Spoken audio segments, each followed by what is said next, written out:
সকালে একবার দেখলাম, তখন তো বেশি টাইম ছিল না, ওই ঠাকুর ঘরে রাখলাম আর নিচে একটা নিয়ে এলাম।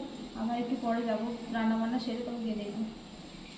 এই যে এখন আম কাটছি, গাছের আম পেকে গেছে, এইগুলো এই ছোটো ছোটোগুলো এগুলো সব মিলিয়ে মিশিয়ে কাটছি, আরও বড় আছে এগুলোতে খেতে হবে।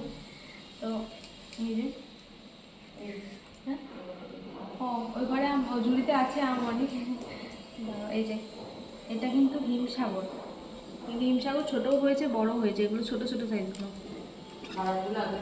খারাপগুলো আগে খাওয়াগুলোও তো খেতে হবে। আর এটা কি, এটা এটা আম্রপলি, এটা আম্রপলি, ভেতরটা দেখো লাল, এটা মিঠি খুব পছন্দের আম। আম্রপলি। ও এর আগের ভিডিওতে দেখলাম একটা দিদি ভাই জিজ্ঞাসা করেছিলেন যে আমের কি জাতের আম, মানে কি নাম। তো যে আমি বাগানে কলা পাতা কাটতে গিয়ে যে আমটা কাটলাম সেটা হিমসাগর, তারপরের গাছটা হচ্ছে আম্রপলি।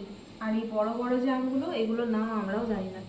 এগুলো তো ছোট হয়েছে, এই গাছের আম অনেক বড় বড় হয়, খুব মিষ্টি। আর আটিটা একদম পাতলা পাতলা আটি, এই আটিটা পুরোটাই শাঁস বলতে গেলে। হ্যাঁ, এটা কাটা আছে বাবা আটিটা, ওটা শক্ত আছে নাকি? সাইড সাইড করে না, শক্ত হয়ে গেছে, যাচ্ছে না। কি আছে কি আমি বুঝতে পারছি না। হ্যাঁ এই আটিটা একদম পাতলা পুরো, কাটি দাও দেখো। এই যে এটা তো ছোট, হ্যাঁ এইটা ছোট, রং হয়নি একটু, এখানটা কাছে আছে হ্যাঁ, কিন্তু একসাথে সব মজিয়ে খেতে গেলে মানে এইভাবে কেটে দেবো তাহলে সুবিধা হবে খেতে, তাহলে সব তখন একবার অনেক পেকে যাবে, তখন আর নষ্ট হয়ে যাবে। এই যে আটিটা পাতলা আটি, আরো আরো কাটা যেত আটিটা, হ্যাঁ একদম পাতলা, আরো আটিটা শ্বাস নিয়ে সাইডে। ও মা আবার আমের চুড়ি নিয়ে চলে এসছে। এই আম তো একটা আমরা আমগুলো ধুয়ে রাখলাম দেখে আবার একজন বন্ধু কমেন্ট করেছিলেন যে একদম ধোবে না, নষ্ট হয়ে যাবে আমগুলো। তো অনেক আঠা থাকে তো আমে, ওই জন্য আমগুলো ধুয়ে জল ঝরিয়ে রাখা হয়, কিন্তু নষ্ট হয় না, এমনিতে তেমন কিছু হয় না, ভালোই থাকে বলো মা। আর খুব আঠা থাকে তো, আঠাগুলো না ধুলেও তো নষ্ট হয় না, ধুয়ে জলটাকে ঝরিয়ে রাখতে হবে অবশ্য।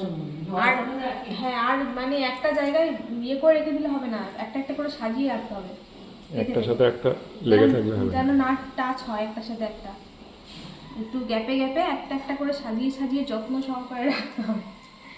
এই যে এটা এটা পেকে গেছে পুরো, চলো মাছি ঢুকে গেছে, আম কাটতে না কাটতে মাছি চলে এসছে। পেঁয়াজ খাবে? ঘুগনি আছে, তাহলে আমটা রাখতে সরিয়ে না।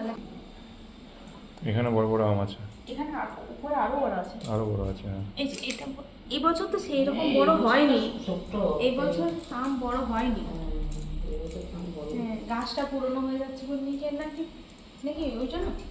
না না, গাছটা ওই সেই আম পাকার সময় নষ্ট হয়ে গেল। তাও তো গত বছরে তো ভালোই মোটা হয়েছিল, বছর আর অনেক এই বছরেই আমটা ছোট ছোট হয়েছে। আর গত বছর অনেক কমও ধরেছিল, গত বছরও মোটা মোটা আম, হ্যাঁ খুব মোটা মোটা হয়েছিল, কিন্তু এবছর তেমন মোটা মোটা আছে আরও এর থেকে, কিন্তু যে তুলনায় মোটা মোটা হয় আমগুলো সেই তুলনায় হয়নি।